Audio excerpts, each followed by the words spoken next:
আসসালামু আলাইকুম। আশা করি ভালো আছেন সবাই। তো প্রিয় ভাই বোনেরা, এসে বললাম আপনাদের সাথে কথা বলার জন্য। তো কথা হইলো যে আপনারা অনেক ভাই বোন আছে আমারে জিজ্ঞাসা করছেন আমার বাড়ি কোথায়। তো আমি এটা বলতে পারিনি, তো এই জন্য আজকে বলবো আপনাদের কাছে যে আমার বাড়ি কোথায়, আমি কোথায় থাকি। আমি থাকি আশুলিয়াতে। আশুলিয়াতে বাপের বাড়িতে থাকি। তো এইখানে আমার বাপের বাড়ি এইখানে, নানির বাড়ি ওইখানে।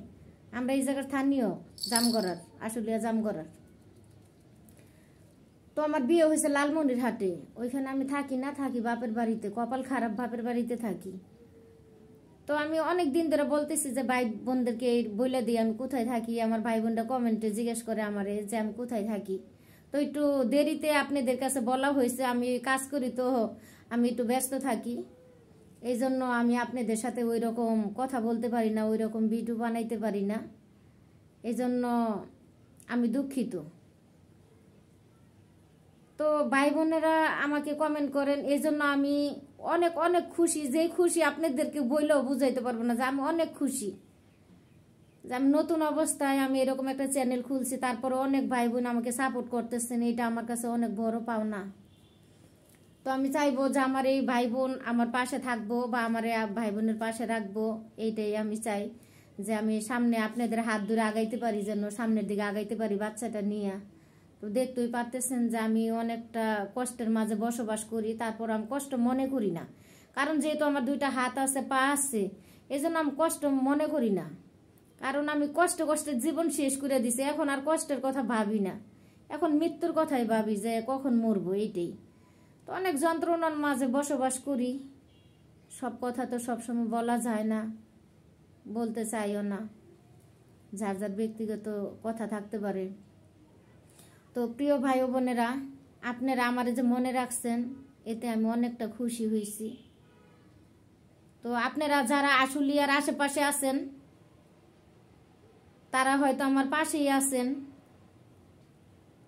অনেক ভাই বোন আছে যে আমার এখানে কাছাকাছি আছেন, আমাকে কমেন্ট করেন আমাদের এইখানেই। ওনাদেরকেও বলি যে আমি আপনাদের পাশেই আছি, আমি বেশি দূরে নাই।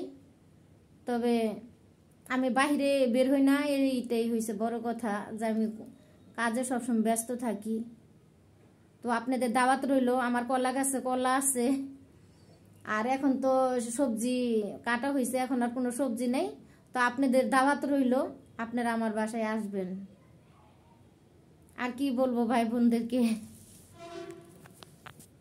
আমি সবসময় ছেলেটারে নিয়ে একটু ব্যস্ত থাকি। ছেলেটাও ভালো থাকে না, ছেলেরও শরীরটা অনেক খারাপ থাকে, তাহামিদও অসুস্থ থাকে। আবার আমার অবস্থা তো দেখতেই পারতেছেন, আমিও তেমন একটা ভালো থাকি না। মুখ টুক ফুলে গেছে, গা চোখে সমস্যা বাইরে গেছে, পুরো চোখ টোক সব ফুলে গেছে।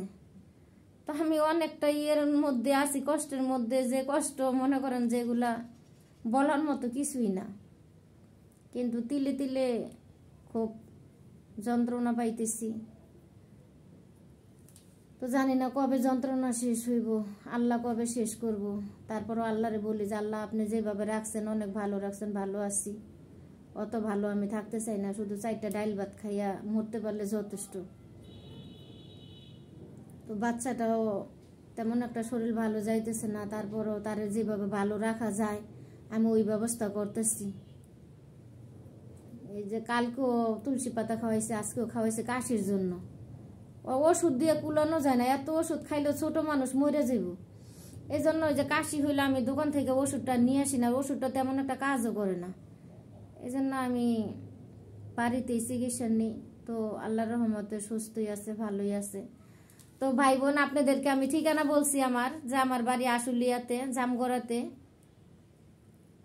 তো ভালো থাকবেন সবাই, সুস্থ থাকবেন, এই কামনাই করি। শরীরের প্রতি সবাই লক্ষ্য রাখবেন, কারণ শরীর ভালো না থাকলে কিচ্ছুই ভালো না, যেটা আমি বুঝতে পারতেছি। আজকে একটা যুগ হয়ে গেছে, আমি টেনশন টেনশন করতে করতে শেষ হয়ে গেছি। তো বাপের বাড়িতে থাকি আশুলিয়াতে, টেনশন জানেনি তো। বাপের বাড়িতে যারা থাকে তাদের টেনশন ছাড়া আর কিছুই না, তাদের টেনশন ছাড়া আর কিছুই না, শুধু টেনশন আর টেনশন।